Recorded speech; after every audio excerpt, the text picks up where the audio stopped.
What's up, guys? So here we go to continue my series of Star Wars movie reviews. Here's my review, my in-depth review for Star Wars Episode 3, Revenge of the Sith. But if you want to go back and check out my in-depth reviews for The Phantom Menace and Attack of the Clones, they're up on this channel now, so you can check those out if you want to watch those first. Or if you just want to get into this one, here we go. So Revenge of the Sith starts out, when you get that opening crawl, it's actually not boring. It's not stupid stuff about crap that you don't care about. You're actually reading it, and for me, I was interested. You're first reading it, and you're seeing that the Clone Wars is still going on, and Count Dooku is, still at large. But then you got this new droid, this General Grievous guy, who's captured Chancellor Palpatine. So then Anakin Skywalker and Obi-Wan Kenobi are sent to go rescue him. And then right after the crawl comes up, I love how the music just goes boom, boom, boom, boom. And then the ships come swooping in and they're going, and the theme is fantastic. The music in this part of the film is absolutely brilliant. The way that John Williams took the throne room theme, he takes that, but he twists it into this.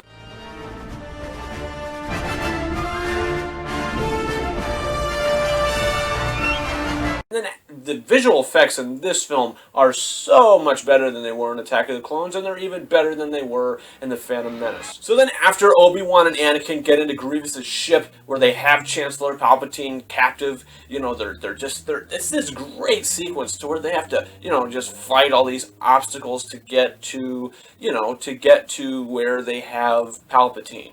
Where he is and where he's trapped and where he's locked to the chair. I thought it was great how they have to, go up the elevator, and there's stuff that they're doing there, and the dialogue is actually better than it was in the first films. It was just great. I think that the back and forth between Anakin and Obi-Wan is fine here. I didn't have a problem with it, and none of the dialogue yet really annoyed me, which was good. And it was, I was like, okay, I think we got something good here. So then the film kind of continues, and Anakin and Obi-Wan finally get to Palpatine, and then Dooku, we see Dooku come, and then Obi-Wan's just like, this time we will do it together. And Anakin says, I was about to say that. Which was good dialogue. It's great that now these two people that were supposed to have a great friendship in the first two films, which they did not, you see something there. You see them actually have that friendship that you heard about all along, and now it's finally here. They have this back and forth, and it's great, and I enjoyed it. And then the fight with Count Dooku was much better than it was in Attack of the Clones. The choreography was better, just everything about it was better. And then at the end of the fight, we finally see Anakin Skywalker has, Count Dooku's hands cut off, and he just has him on the ground with the lightsabers to his throat, and Palpatine's just in the chair. Good, Anakin, good. Now kill him. Kill him now. And Anakin, he's going back and forth in his head, I shouldn't. It's not the Jedi way. Do it. Afterwards, you could tell that he's not happy with the decision he's made, but he has that bit of dark side in him, and you can see that. So then they continue going through the ship, and they finally get to General Grievous, who, personally, for me, I don't think that General Grievous needed to be in this film at all. I just didn't find the character very compelling, and I didn't see that, what did he do for the story, really? Not much, they could have just handled things in a different way. Grievous was just in there for no reason, I felt. Grievous escapes the ship. Anakin and Obi-Wan and Palpatine and R2-D2 are, now in that control hangar, where they're, piloting the ship, and they have to take it back down to Coruscant, and the thing is falling apart as they're going down, and, it's great. The music, again, is fantastic. And once they get back down to Coruscant, that's when the film, it doesn't necessarily, get boring. It just kind of slows down. Not that much, because there is entertaining things that take place. It just, you could tell that it just kind of, it slows down a bit. But like I said, it's still entertaining. All the stuff to where we get, Padme and Anakin, how they reunite, and she, tells him, that she's pregnant, and Anakin is just like, that's wonderful. And he seems really happy about it. And then we see General Grievous go, and he goes into this little control room on Utapau, which Utapau looks great. I really like the planet of Utapau and how it looks and everything. I thought that they did a really good job on that.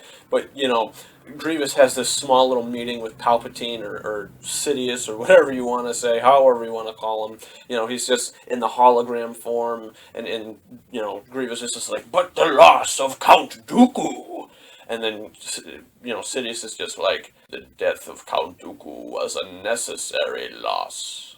Soon I will have a new apprentice, one far younger and far more powerful. And then you get some more of the stuff, Anakin and Padme and their romance. This is one of the scenes where the dialogue is really bad, where she's just doing her hair and he's just standing at the wall, looking at her. You are so beautiful. She turns around and she says, that's because I'm so in love. And I didn't think that, being in love made a person beautiful. And he's just like, no, it's because I'm so in love with you. I'm thinking, what are you talking about? The film had good dialogue leading up to this point. Now you're just going to throw this crap back at us. Thank God there's not that much of it. But still, why? You didn't need to say that. Obi-Wan just goes to Anakin and he says, you know what, the Jedi Council, they've given you a secret mission that's not supposed to be on the records, that you're supposed to, spy on Chancellor Palpatine and see what he's up to, because he's in session long after his term is expired. But he's still,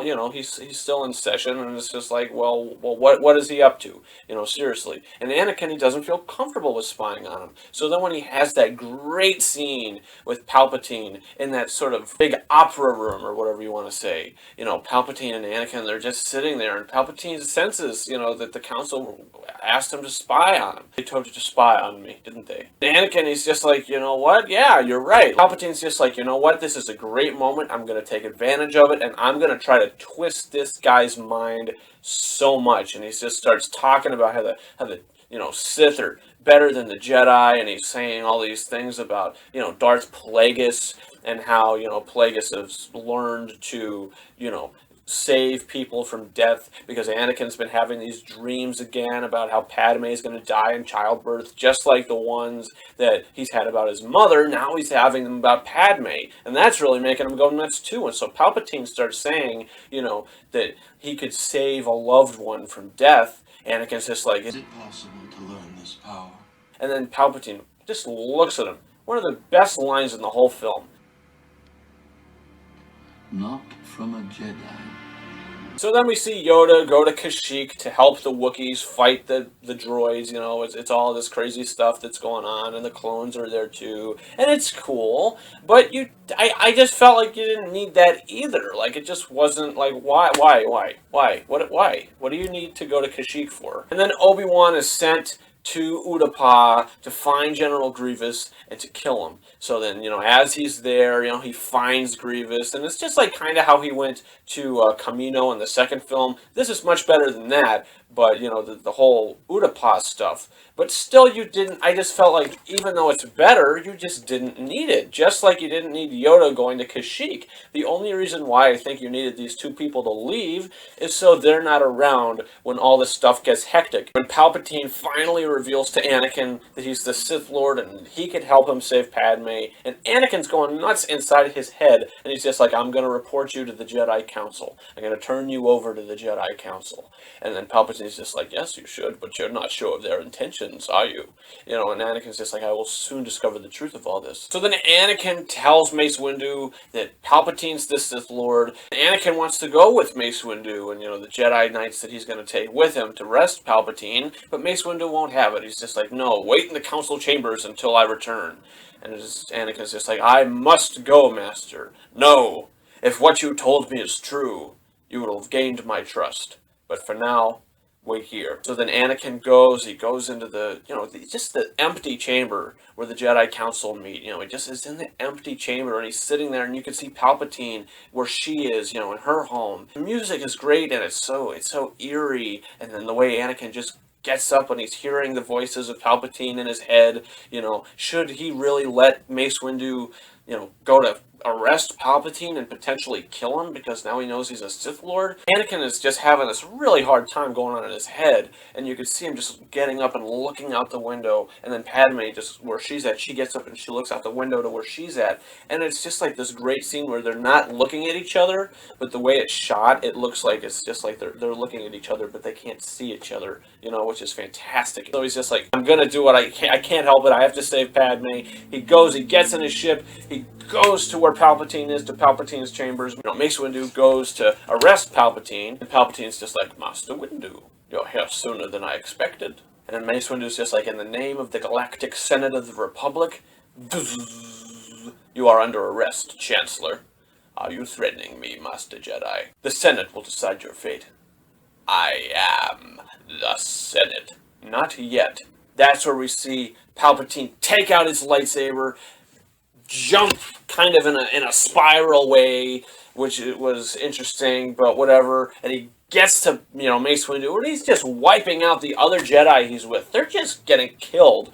They suck. What are they there for if they're just gonna die? Seriously, they didn't even really fight. They just got knocked down. So then you only have Mace Windu and Palpatine fighting as Anakin is going, to where they're at, to save Palpatine. Mace Windu disarms Palpatine, and he's on the ground, and he's crawled up to the ground right on the side of the, they knocked out the window, so now he's on the side of the platform, and if they fall off, they're gonna die. It's out the window, pretty much. So then Anakin finally arrives, Palpatine's on the ground, and he's just like, Anakin, I told you, the Jedi are taking over! And then Mace Windu is just looking at him, he's like, the oppression of the Sith will not return. You have lost. And then Anakin's just like, you can't. It's not the Jedi way. He must stand trial. He has control over the Senate and the courts. He's too dangerous to be left alive. And then Palpatine's just on the ground. Oh, don't kill me. I'm too weak. Please. Please. And then Anakin's just like, I need him. And then Mace Windu's going to go kill him, and Anakin just cuts off Mace Windu's arm. Mace Windu starts screaming in pain, where Palpatine, the look on Palpatine's face in this scene, he's just like, oh, I've won. And he goes, power! And he starts electrifying the hell out of Mace Windu. And he's just standing there dying.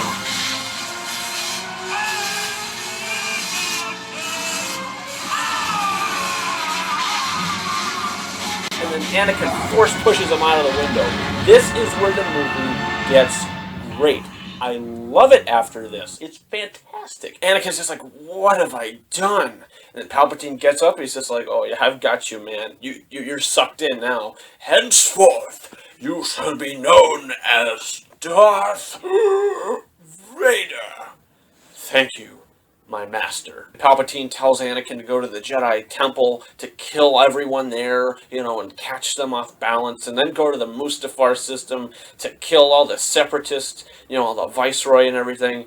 And Anakin's just like, he'll do it, as long as he can save Padme, which he's not confirmed. Palpatine says in this scene, he doesn't even know if he'll be able to do it. He's just like, to cheat death is the power that only one has achieved, but if we work together, I'm sure we can discover the secret. So he doesn't even know if he can do it, but he's in, if he has the chance to save Padme, he'll do it. So then, Palpatine, that great line, once more the Sith will rule the galaxy, and we shall have peace.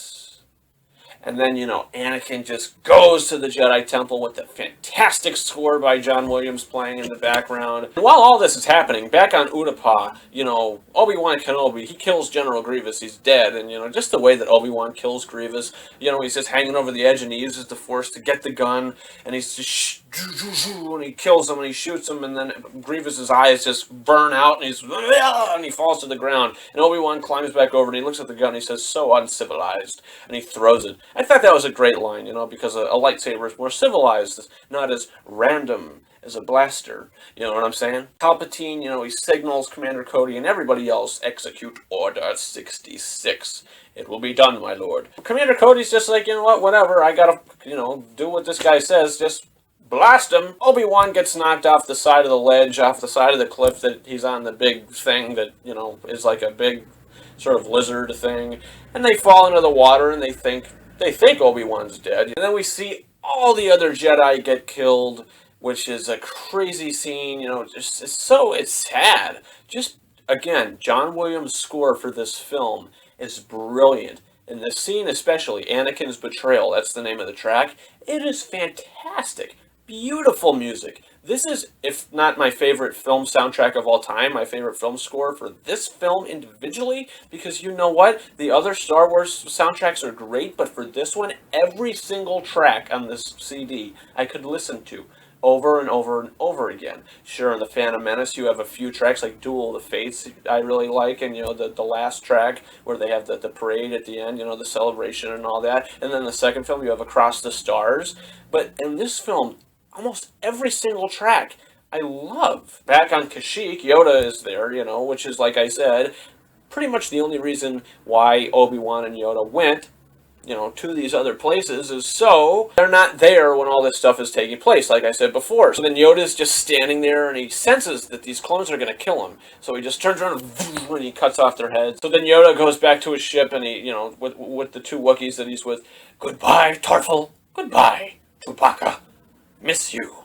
I will." And Yoda's theme starts to play, and he shoots back to see what the hell is going on. He has no idea. He just has these clones that are trying to kill him. What's going on here? So finally, you got Bail Organa, Yoda, and then as Obi-Wan gets back out of the water on Utapau, he realizes that the clones have turned against him. Probably he realized they've turned against all the Jedi. So he gets back into his ship. He gets the signal from Bail Organa. So they all meet in this sort of ship that we see in A New Hope almost. It looks very similar. So Yoda, Organa, and Obi-Wan are just walking through, this thing. They're just talking about what's happened and what they're going to do next.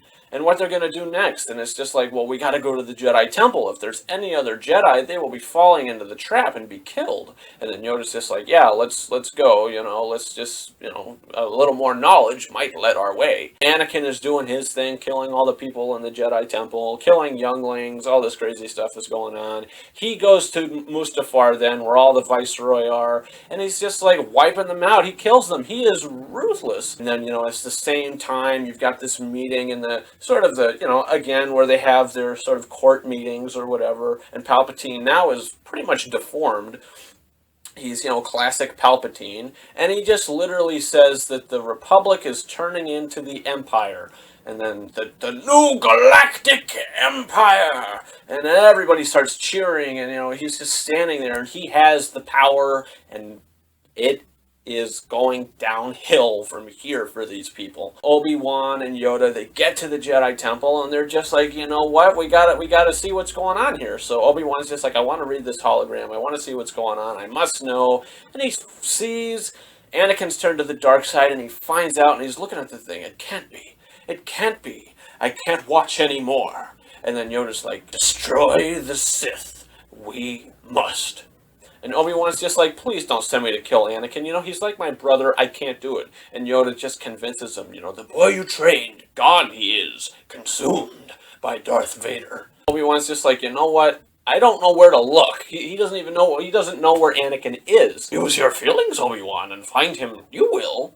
So his first instinct is, I gotta go to Padme, she must know where he is. Padme, through this whole entire situation, she doesn't even know that he's going to kill people. She thinks that he's in distress when he's really the one causing the distress. Finally, when Obi-Wan gets to Padme, he reveals to her that Anakin has turned to the dark side, and she doesn't want to believe it at first. And then Obi-Wan just tells her everything. After the death of Count Dooku, Anakin became his new apprentice. Palpatine is the Sith Lord we've been looking for. And then Padme, she's just like, oh my god, if this is true, I don't know what to do. And Padme does not tell Obi-Wan where Anakin is, but she does know that he's on Mustafar because he came and he told her, so she knows, but she didn't give him that information. But Obi-Wan's just like, Anakin is the father, isn't he?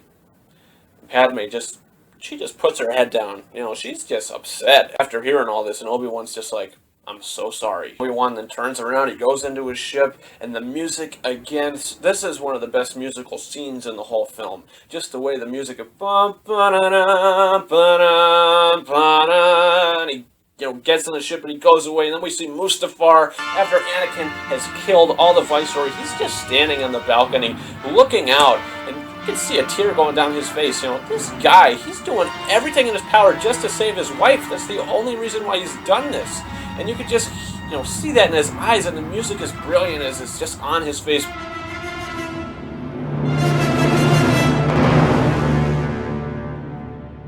Padme's just like, you know what, I gotta go see if this is true. She gets on her ship to go to Mustafar. Obi-Wan sneaks in as well. So now Padme doesn't even know Obi-Wan's there, but he snuck in, he's there too. He's going along for the ride. Finally, they get to Mustafar. Padme sees Anakin there. She gets out of her ship, and, she's just like, Anakin, Obi-Wan has told me all these horrible things, that you've killed younglings, that you've turned to the dark side. Anakin's just like, he's nuts now at this point. He's just consumed by anger, and he's just like, he's telling her that they could rule the galaxy together, and, all this crazy stuff, and that, they don't have to worry anymore, and he has the power to save her now. And she's just like, I don't believe what I'm hearing. You're going down a path I can't follow because of Obi-Wan, because of what you've done, what you plan to do. Stop, come back. And at this moment, Anakin looks up and he sees Obi-Wan standing in the doorway of the ship. Liar! And Padme's just like, what the? And she looks, she sees Obi-Wan, she says, oh god, this can't be good. And then Anakin's just like, you're with him! You've brought him here to kill me! And then he starts choking her. This man is sick in the head at this point. He's just went down such a dark path that he is consumed by evil. And Obi-Wan's just like, let her go, Anakin. Let her go. And he finally releases her. She's still alive, but she's barely hanging on. She's on the ground. And you turned her against me! You have done that yourself. You will not take her from me! Your anger and your lust for power have already done that. And Obi-Wan takes off his jacket, Anakin takes off his jacket, and they start circling each other until finally, Obi-Wan's just like, only a Sith deals in absolutes. I will do what I must. And Anakin's just like, you will try. And then Obi-Wan ignites his lightsaber, and then the best sequence of the whole film, in my opinion, Obi-Wan and Anakin start to have the best lightsaber duel in the whole Star Wars saga. I love it. Some people say, well, it's too long. The sequence is too long. But for me, it's these two Jedi are trained to the best of their ability. And it's just like they know what Obi-Wan knows what Anakin's going to do, and Anakin knows what Obi-Wan's going to do. They know each other so well. And then Yoda goes to the Emperor, and they start having a fantastic duel. So much better than Yoda and Count Dooku's duel in Attack of the Clones. This one is better, and it's more fast-paced, and it's fantastic. And I loved every second of this whole entire battle.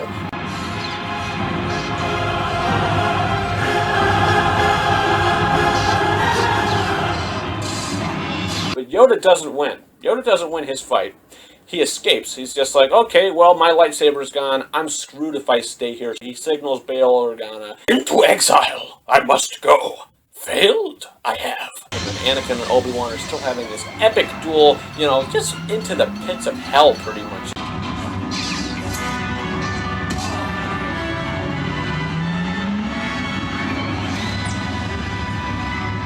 Obi-Wan finally jumps up onto the little, hill there, and he's just like, it's over, Anakin. I have the high ground. Whatever that symbolizes, I'm not entirely sure, but Anakin's just like, you underestimate my power. Don't try it. Anakin jumps up, Obi-Wan cuts his legs off, and he cuts his arm off. Anakin's just on the ground there. He's just, it's not pretty after this. But the lines that Obi-Wan says in this scene, you said that you would bring balance to the Force, not leave it in darkness. You were my brother, Anakin. I loved you. And I didn't really necessarily think that you needed to have Anakin say, I hate you! You didn't really need that. But still, Anakin burns into a crisp, Obi-Wan thinks he's dead, so he goes back, he's got Padme, they go back to where all these people have just, on an asteroid. They have nowhere else to go, they're taking refuge on an asteroid at this point. Padme gives birth to Luke and Leia, which is just like very sad because just the way that the music is put together as well. As she's having these babies, we have Emperor Palpatine going to Mustafar, saving Anakin, or what's left of Anakin, taking him back and operating on him as, they're turning him into Darth Vader, it's very intense, and just the way that they're operating him as Anakin's still alive, and you can see this, it's very intense. And then, the scene, the great shot where, you just have Padme, her dying words, or, Anakin is, she says something like, he has good in him still, and she dies, and Obi-Wan's just standing there holding one of her babies, and Obi-Wan's just looking at the babies, just like, oh my god, what are we gonna do? And Yoda's standing there looking in with this horrible look on his face, and then just cuts to Darth Vader rising on the table.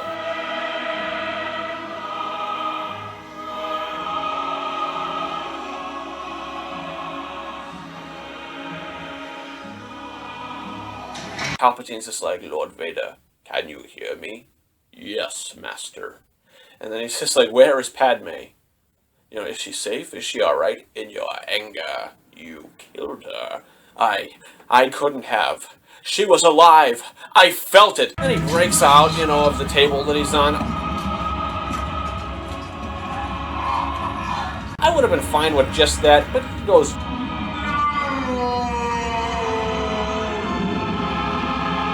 Which you didn't need. That was bad. So then it's decided that Luke and Leia are going to be split up, so it'll be more difficult for the Empire to find them or even know about them. So Bail Organa takes Leia to Alderaan, and then Obi-Wan Kenobi takes Luke to his family in Tatooine, you know, Owen Lars and Aunt Beru.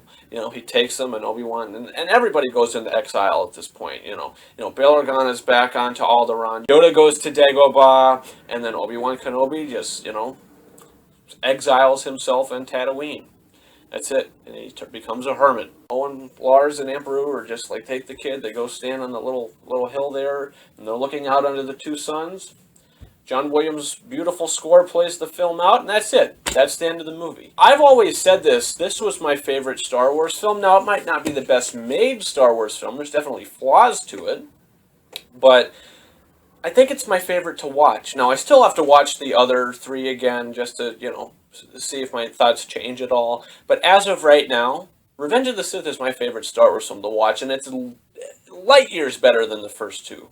So, you know, like I said, there's a bit of issues with it in the first, like, hour of the film, you know, after they get back from, you know, the Battle of Coruscant. You know, it kind of slows down there, but once, you know, Anakin turns to the dark side, the film just goes very well after that, and I really enjoyed everything after that. I thought it was fantastic. John Williams' score is absolutely phenomenal. You know, some of the dialogue is really bad, but I actually think that this is a good movie, and I'm going to give Star Wars Episode 3, Revenge of the Sith, 4 out of 5 stars. I do. I love this movie, and I understand there's problems with it, which is why I gave it 4 out of 5.